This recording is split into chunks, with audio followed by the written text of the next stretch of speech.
এবার আসেন আমরা কুরবানির প্রথম ইতিহাসের মধ্যে চলে যাই, তাহলে বুঝবো ফেরেশতাদের যুক্তি ঠিক না ব্যাঠিক, এবং কি আমরা বুঝতে পারবো দুনিয়াতে সর্বপ্রথম মারামারিটা কিভাবে হলো, আমরা বুঝতে পারবো দুনিয়াতে সর্বপ্রথম কুরবানিটা কেমন ছিল। তিনটা জিনিস জানতে পারবো। শুরুতে আমরা চলে যাই পবিত্র কোরআনে সূরাতুল মাইদার 27 নম্বর আয়াতে। আল্লাহ রাব্বুল আলামিন বলেন, ওয়াতলু আলাইহিম নাবা আবনাই আদামা বিল হাক্কি ইজ করবা কুরবানান ফাতুকবিলা মিন আহাদিহিমা ওয়ালাম ইউতাকাব্বাল মিনাল আখারি ক্বালা লা আকাতুলান্নাকা ক্বালা ইন্নামা ইয়াতাকাব্বালুল্লাহু মিনাল মুত্তাকিন। আল্লাহু আকবার বলেন না। কুরবানির প্রথম ইতিহাস পবিত্র কোরআন থেকে বলতেছি। সম্মানিত মুসল্লিয়ানে কেরাম, আল্লাহ রাব্বুল আলামিন আমার নবী সাইয়্যিদুল মুরসালিন রাহমাতুল লিল আলামিন হুজুরে পুরনূর সাল্লাল্লাহু আলাইহি ওয়াসাল্লাম তিনাকে বলতেছেন, ও আমার বন্ধু, ও নবী রাহমাতুল লিল আলামিন, আপনি বলে দেন, কি বলে দেন? ওয়াতলু আলাইহিম নাবা আবনাই আদামা বিল হাক্কি। আদম আলাইহিস সালামের দুই পুত্রের যে তাদের ভিতরে যে ঘটনাটা আছে এটা আপনি বলে দিন। কতটুকু বলবেন? বিল হাক্কি, বিল হাক্কি, বিল হাক্কি, যতটুকু সত্য ততটুকু আপনার উম্মতদের মধ্যে জানায় দেন। বলেন সুবহানাল্লাহ। আপনারা দেখবেন আমাদের সমাজে, আমাদের দেশে এমন এমন বক্তারা আছে, দেখবেন যে কোরআন হাদিসে আছে একটা, সেটারে বানাইতে বানাইতে বানাইতে মানে স্প্রে, মানে মজা আছে না, মজা বানাইতে স্প্রে করতে করতে এটারে এমন পর্যায়ে নিয়ে যাবে মূল ঘটনা আর খুঁজে পাবেন না। এরকম আছে না? নাই? আছে, কিন্তু আছে একটা, বানাইছে আরেকটা, মানে শ্রোতাদেরকে যশ দেওয়ার জন্য নিজে নিজে বানায় বানায় বানায় বানায় একটা ঘটনা উল্লেখ করে ফেলে। এরকম আছে না বক্তা? আছে। কিন্তু আল্লাহ পাক কি বলতেছেন? ওয়াতলু আলাইহিম নাবা আবনাই আদামা বিল হাক্কি। ও আমার বন্ধু, আপনার উম্মতদেরকে জানায় দেন আদম আলাইহিস সালামের দুইজন পুত্রের ভিতরে যেই ঘটনাটা হয়েছিল এই বর্ণনাটা আপনি বিল হাক্কি, যতটুকু সত্য যথাযথভাবে জানায় দেন। বলেন সুবহানাল্লাহ।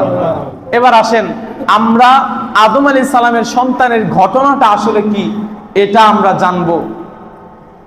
আল্লাহ রাব্বুল আলামিন পবিত্র কোরআনের ভিতরে সূরাতুল মাইদার 27 নম্বর আয়াতে এই ঘটনাটা উল্লেখ করেছেন। সেই সময় আদম আলাইহিস সালাম যখন জান্নাত থেকে দুনিয়াতে আমার আল্লাহ রাব্বুল আলামিন আদম আলাইহিস সালামকে পাঠাইলো, সৌদি আরবের জেদ্দায় আম্মা জান মা হাওয়া আলাইহিস সালামকে পাঠানো হলো, এবং কি শ্রীলঙ্কার ভিতরে হযরতে আদম আলাইহিস সালামকে পাঠানো হলো। ওনারা শত শত বছর কান্না করার পরে যখন ক্ষমা পেলেন, ক্ষমা পাওয়ার পরে হাজিরা হজ করার সময় আরাফার ময়দানে যেখানে উপস্থিত হয়, এই আরাফার ময়দানে আম্মা জান হাওয়া আলাইহিস সালাম এবং কি আদম আলাইহিস সালাম দুইজনের দেখা হলো। বলেন সুবহানাল্লাহ। কোথায়? আরাফার ময়দানে আদম আলাইহিস সালাম এবং হাওয়া আলাইহিস সালাম দুইজনের যখন দেখা হয়, সেইখান থেকে তাদের সুন্দর সম্পর্ক শুরু হয়ে যায়, মিলন হয় তাদের মাধ্যমে। প্রত্যেক বছর আমার আল্লাহ রাব্বুল আলামিন তাদের ঘরে, তাদের সংসারে দুইজন করে সন্তান দান করতেন। বলেন সুবহানাল্লাহ। কয়জন সন্তান? দুইজন সন্তান, জোড়া সন্তান দুনিয়াতে দান করতেন। একজন সন্তান ছেলে, একজন সন্তান মেয়ে। একসাথে দুইজন ছেলে বা একসাথে দুইজন মেয়ে এরকম দেন নাই। একজন ছেলে, একজন মেয়ে, একসাথে আল্লাহ রাব্বুল আলামিন তাদের সন্তান দুনিয়াতে তাদের সংসারের ভিতর দান করতেন। বলেন সুবহানাল্লাহ। এবং কি আগামী বছর আরো দুইজন দান করতেন, এরপরের বছর আবারও দুইজন দান করতেন। প্রত্যেক বছর এক জোড়া করে সন্তান, একজন ছেলে একজন মেয়ে আদম আলাইহিস সালামের সংসারে আল্লাহ দান করতেন। একবার জুড়ে বলা যাবে কি সুবহানাল্লাহ। এবার দেখেন তাদের ভিতরে আল্লাহর আইন ছিল, প্রথম দুই যে সন্তান দুনিয়াতে আসবে, পরের বছরের যে দুইজন ছেলে মেয়ে দুনিয়াতে আসবে, প্রথম বছরের ছেলে এবং দ্বিতীয় বছরের মেয়ে যে দুনিয়াতে আসছে, তাদের দুইজনের মধ্যে বিবাহ হবে। আর প্রথম বছরের মেয়ে দ্বিতীয় বছরের যে ছেলে, তার সাথে বিবাহ হবে। বুঝতে পারছেন আপনারা? প্রথমবারের জন দ্বিতীয়বারের জনের সাথে, এটা আল্লাহর আইন, এইভাবে বিবাহ হবে। কিন্তু দেখতে দেখতে পর্যায়ক্রমে একবার হযরতে আদম আলাইহিস সালাম তিনার জোড়া সন্তান যখন আসে, তখন একজনের নাম হলো হাবিল, পরের বার যে আসছে সেই ভাইয়ের নাম হলো কাবিল। হাবিল আর কাবিলের ঘটনা আল্লাহ এই পবিত্র কুরআনে আমার নবীকে বলতেছেন, তোমার উম্মতদেরকে জানায় দাও। বলেন সুবহানাল্লাহ। এবার দেখেন, হাবিল এবং কাবিল দুই ভাই, কাবিলের সাথে যেই বোন দুনিয়াতে আসছে তার নাম হলো আকলিমা। দেখতে কাবিল এর সাথে যেই বোনটা দুনিয়াতে আসছে দেখতে অনেক সুন্দরী ছিল, রূপবতী ছিল, গুণবতী ছিল। কিন্তু হাবিলের সাথে যেই সন্তানটা, মেয়ে সন্তান দুনিয়াতে আসছে, আকলিমার থেকে তুলনামূলক একটু দেখতে রূপের দিক থেকে একটু কম ছিল। সবাই তো একটা, নাকি বলেন? আল্লাহ একটু সুন্দর করে বানাইছে, হয়তো বা একটু নিম করে বানাইছে। কিন্তু এই যে কাবিল, সে বলতেছেন যে হাবিল তুমি শুনো, আমার সাথে যে আকলিমা দুনিয়াতে আসছে সে সুন্দরী, এই কারণে আমি তাকে বিবাহ করব, কারণ তার যুক্তি আমার সাথে আসছে। কিন্তু হাবিল বলে, ভাই এটা তো আল্লাহর আইন না, আল্লাহর আইন হলো আকলিমার সাথে আমার বিবাহ হবে, আর আমার সাথে যিনি দুনিয়াতে আসছে তার সাথে তোমার বিবাহ হবে, এটা তো আল্লাহর আইন, আল্লাহর আইনের বিপক্ষে তো কিছু আমি করতে পারবো না। এবার হাবিল বলে, হাবিল বলার পরে কাবিল ডাক দিয়ে বলে, ভাই না না, কোনো আমি আইন মানবো না, আমি আকলিমাকে বিবাহ করব। বলেন না নাউজুবিল্লাহ। এবার দেখেন আদম আলাইহিস সালাম তিনার কাছে গেল। কাবিল বলে, বাবা আমি কোনো আইন মানব না, আমি আকলিমাকে বিবাহ করব। এমন একটা অবস্থা শুরু হয়ে গিয়েছে, কাবিল কোনোভাবেই মানতেছে না। সেই সময় আদম আলাইহিস সালাম বলল, ঠিক আছে, তোমরা দুইজন কুরবানি দিবে আল্লাহর জন্য, যার কুরবানি আমার আল্লাহ কবুল করে নিবে তার সাথে আকলিমার বিবাহ হবে। বলেন না সুবহানাল্লাহ। যার কুরবানি আল্লাহ কবুল করবে তার সাথেই আকলিমার বিবাহ হবে। তাফসীরের ভিতরে আসছে যে হাবিল তিনি তো আল্লাহ ভীরু ছিল, মুত্তাকি ছিল, আল্লাহর প্রতি ভয় ছিল। তিনি একটা মেষ কুরবানি জন্য তিনি একটা মেষ কুরবানি করে আল্লাহর দরবারে দেওয়ার জন্য একটা পাহাড়ের উপর রাখছে, এবং কি যে কাবিল তিনি কিছু ধান শস্য এইগুলা নিয়ে ওইখানে রেখে আসছে। সেই সময়ের আল্লাহর বিধান ছিল, যেই ব্যক্তির কুরবানি আল্লাহ কবুল করবে তার কুরবানি আল্লাহ প্রদত্তভাবে একটা আগুন এসে পুড়াইয়া দিবে। বলেন সুবহানাল্লাহ।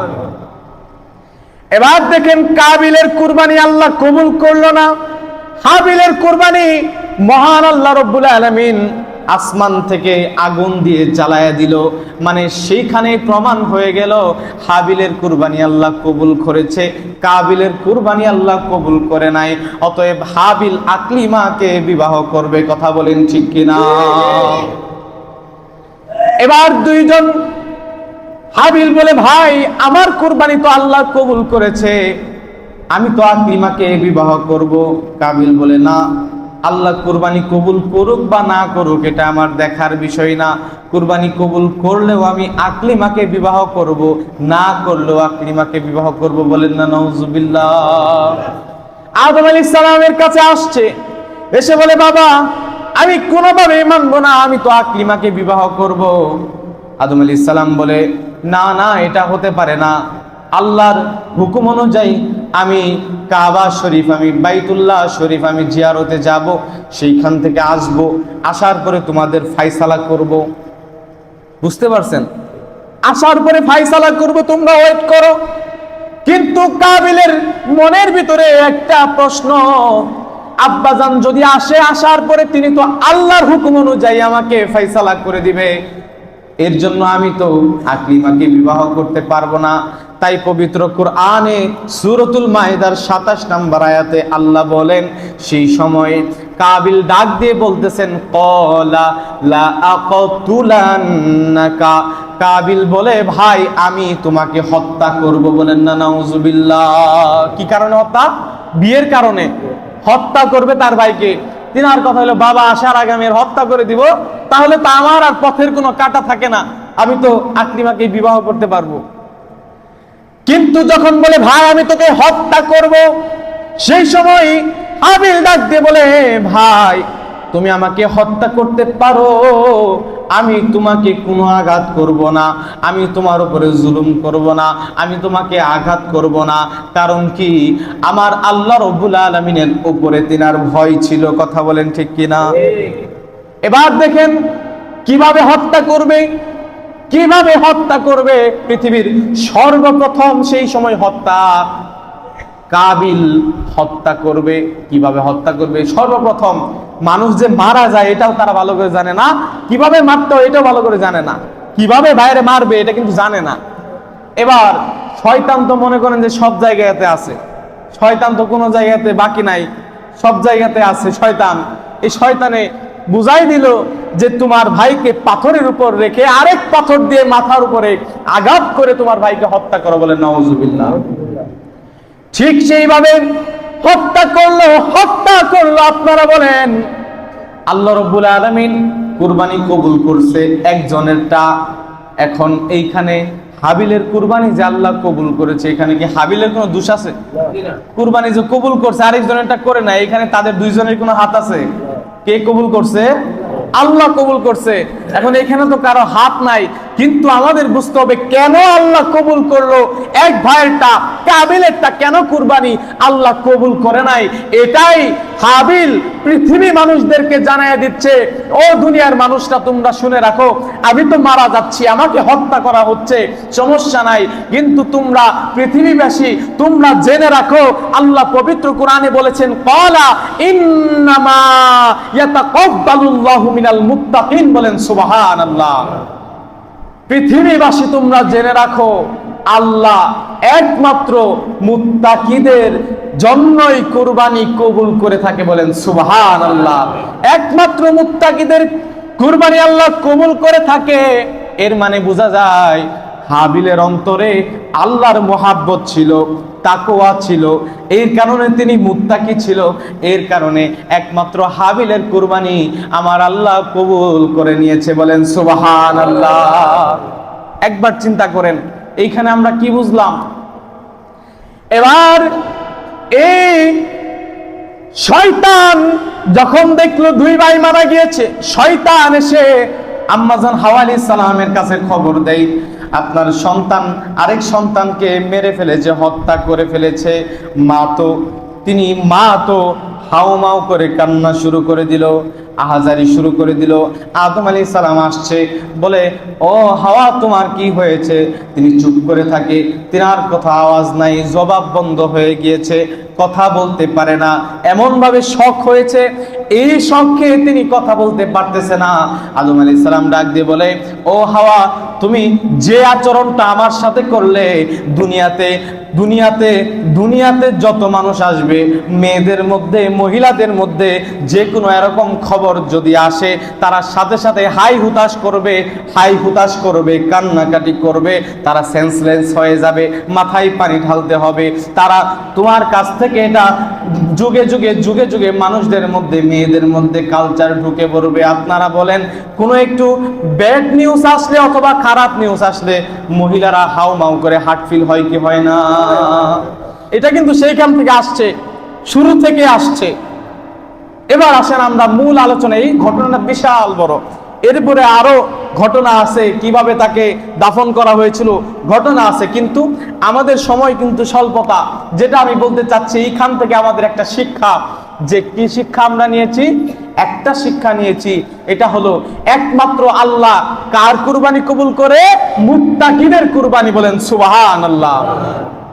পৃথিবীর সর্বপ্রথম যে কুরবানি হয়েছিল, এই কুরবানিটাও আল্লাহ কিন্তু যার ভিতরে তাকওয়া ছিল, হাবিলের উপর তাকওয়া থাকার কারণে একমাত্র হাবিলের কুরবানি আল্লাহ কবুল করেছে। আপনারা বুঝতে পারছেন বিষয়টা? এবার আসেন, একমাত্র তার কুরবানি আল্লাহ কবুল করেছে, এবং কি আমরা যদি কুরবানির বিষয়ে আরেকটু আলোচনা করি। আমরা কিন্তু জানি যে সর্বপ্রথম কুরবানি এটা হলো একটু একটু করে কুরবানি আসতে আসতে হযরত ইব্রাহিম আলাইহিস সালাম ইসমাইল আলাইহিস সালামের সাথে কুরবানি হয়েছিল, নাকি বলেন? কিন্তু আল্লাহ পাক রব্বুল আলামিন সূরাতুল সাফফাতের 102 নম্বর আয়াত থেকে শুরু করে 107 পর্যন্ত এইটুকের মধ্যে আল্লাহ রব্বুল আলামিন এই সম্পর্কে আলোচনা পবিত্র কোরআনে করেছেন। আল্লাহ রব্বুল আলামিন যখন তিনি এই 102 নম্বর আয়াত সূরা সাফফাতের এইখানে আল্লাহ পাক রব্বুল আলামিন ইব্রাহিম আলাইহিস সালাম তিনার সন্তান যখন থেকে হাঁটতে শিখছে, মানে বাবার সাথে বাজারে যাবে, দূরে দাঁড়িয়ে একটু যাইতে পারবে হেঁটে, তখন যখন সন্তানের বয়স হয়েছে আল্লাহ রব্বুল আলামিন তখন স্বপ্নের মাধ্যমে জানায় দিল তোমার সন্তানকে কুরবানি করতে হবে। বলেন সুবহানাল্লাহ। পরের দিন হযরতে ইব্রাহিম আলাইহিস সালাম তিনার সন্তানকে বলতেছে, বাবা শোনো, আমি স্বপ্নে দেখলাম তোমারে আমি কুরবানি করতেছি। এখন উনি তো নবী, নবীর উপর স্বপ্নের মাধ্যমে যেটা আসছে এটা কিন্তু ওয়াহি আসার কারণে এটা কিন্তু সেই সময় আইন হয়ে গিয়েছে যে এটা বাধ্যতামূলক করতেই হবে। কিন্তু তিনার সন্তানকে বলল যে বাবা তোমাকে আমি যে কুরবানি করব তোমার মতামত কি, তুমি আমারে জানাও। তিনার সন্তান বলতেছে, বাবা আপনি আল্লাহর যে আইন, আপনার উপরে যে ওয়াহি আসছে, আপনি আমাকে কুরবানি করেন, ইনশাআল্লাহ আল্লাহ যদি তৌফিক দেন আমাকে ধৈর্যশীল হিসাবেই পাবেন। বলেন সুবহানাল্লাহ। একবার চিন্তা করেন, আমাকে আমার বাবা কুরবানি করবে, আমার কাছে মতামত চাইছে, আমি কি বলতেছি, আপনি যেহেতু করবেন করেন, আমাকে ধৈর্যশীল হিসাবেই পাবেন, আমি কোনো পালাবো না, আমি কিচ্ছু করবো না, ধৈর্যশীল হিসাবে আমি শুভ। বলেন সুবহানাল্লাহ। তাহলে কি কত পরিমাণ তাদের অন্তরে আল্লাহর ভয় ছিল। কিন্তু শর্ট করে বলতেছি, যখন সেইখানে শুয়াইলো আল্লাহ রব্বুল আলামিন তিনি এটাই বুঝাচ্ছে যে তুমি যেহেতু শুয়াইছো, তুমি 100% কনফার্ম এবার ছুরি চালাবে। আমি আল্লাহ এটা বুঝে ফেলেছি, তুমি তোমার সন্তানকেও শুয়ায় ফেলছো, তুমি ছুরিও চালাচ্ছ, সেই সময় আমার আল্লাহর আর বুঝতে বাকি নাই, তুমি সত্যি সত্যি করতেছো। তুমি এটাই আল্লাহ রব্বুল আলামিন পবিত্র কোরআনে সাফফাতের 106 নম্বর আয়াতে বলতেছে সুস্পষ্ট, আমার পক্ষ থেকে তোমার জন্য এটা পরীক্ষা ছিল। বলেন সুবহানাল্লাহ। তুমি শুয়াইছো ঠিক আছে, ছুরি চালাইছো ঠিক আছে, আমি আল্লাহ তোমার সন্তানের বদলতে আমি একটা দুম্বা সেইখানে দিয়ে দিলাম, এটা কুরবানি হয়ে গেল। এর মানে আমি আল্লাহ, আমি শুধু যতটুকু চেয়েছিলাম তুমি পরীক্ষায় পাশ করেছো। বলেন সুবহানাল্লাহ। অতএব আমরা এখান থেকে বুঝতে পারি, আমি গরু শুয়ায় দিয়েছি, শুয়ায় দেওয়ার পরে ছুরি চালাই দিয়েছি, আল্লাহ বলে বান্দা গরু কিনছস, আমি বুঝলাম, শুয়ায় ফেলছস বুঝলাম, কোনো সমস্যা নাই, ছুরি যেহেতু চালাইছস, আমি আল্লাহ তাদেরকে বলে দিচ্ছি, আমার নবী বলেছেন যে হাদিস শরীফের ভিতরে আসছে যে কোন গরু ছুরি চালানোর সাথে সাথে রক্ত জমিনে পড়ার আগে আরশের মালিকের কাছে, আমার আল্লাহর কাছে এর মর্যাদা পৌঁছে যায়। বলেন সুবহানাল্লাহ। রক্ত মাটিতে পড়ার আগে আমার আল্লাহ আপনার কুরবানি কবুল করে নাই। বলেন সুবহানাল্লাহ। দুরূদ শরীফ পড়েন আল্লাহুম্মা।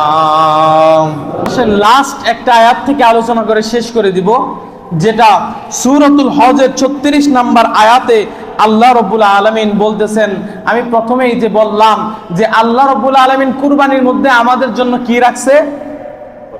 কল্যাণ রাখছে। কি রাখছে? কল্যাণ। এটা কিভাবে কল্যাণ রাখছে এটার আলোচনা করে শেষ করে দিব।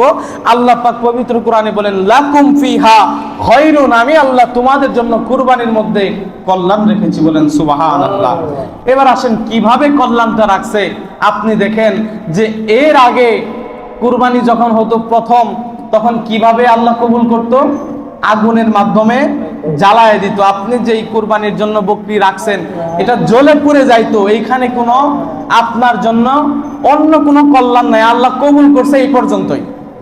কিন্তু আল্লাহ পাক পবিত্র কোরআনে তিনি বলতেছেন ফাইদা ওয়াজাবাত জুনুবুহা, আল্লাহ বলে যখন তোমার দুম্বা, তোমার বকরি, তোমার উট, তোমার মেষ, তোমার ছাগল, তোমার গরু যখন মাটিতে কাত হয়ে পড়ে যায়, মানে কুরবানি যখন হয়ে যায়, সে যখন মারা যায়, সেইখান থেকে তুমি খাও। বলেন সুবহানাল্লাহ।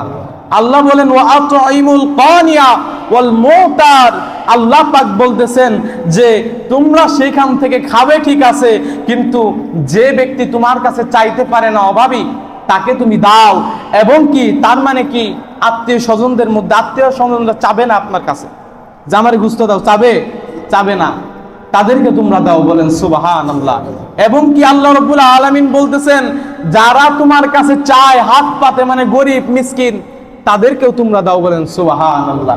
ফিরায়া দিও না, তাদেরকেও তোমরা দাও। এখন আসেন যে আল্লাহ কি বলেছেন, যে ফাকুলু মিনহা, তোমরা তা থেকে খাও। এবার আসেন, আল্লাহ আমাদের খাবার দিল, আপনার সন্তানকে আপনি যখন কোনো কিছু খাবার দেন, আপনার সন্তান আপনাকে বলে না যে বাবা আমি তো খাইলাম, তুমি খাইছো, তুমি খাবা না? বা মাকে বলে তুমি খাবা না, এরকম তো বলে না, কি বলেন? আল্লাহর কাছে আমাদের কথা হলো, আল্লাহ আমরা তো তোমার বান্দা, তুমি আমাদের জন্য এত বড় নিদর্শন, এত সামর্থ্য দিলা কুরবানি দেওয়ার জন্য, একমাত্র তোমার জন্য কিন্তু আমরা কুরবানি দিয়েছি মালিক। আল্লাহ তুমি আমাকে বলতেছো খাও, তাহলে তুমি কি নিলা এখান থেকে? তুমি কি কিছুই নিবা না? আল্লাহ রাব্বুল আলামিন পবিত্র কোরআনে এর জন্য সূরাতুল হজের 37 নম্বর আয়াতে আল্লাহ এটাই বলতেছেন, লা ইয়ানালুল্লাহু লুহুমুহা ওয়ালা দিমাউহা ওয়ালাকি ইয়ানালুহু তাকওয়া মিনকুম। আল্লাহ বলে, বান্দা তোমার জন্য আমি কুরবানিতে কল্যাণ রাখছি।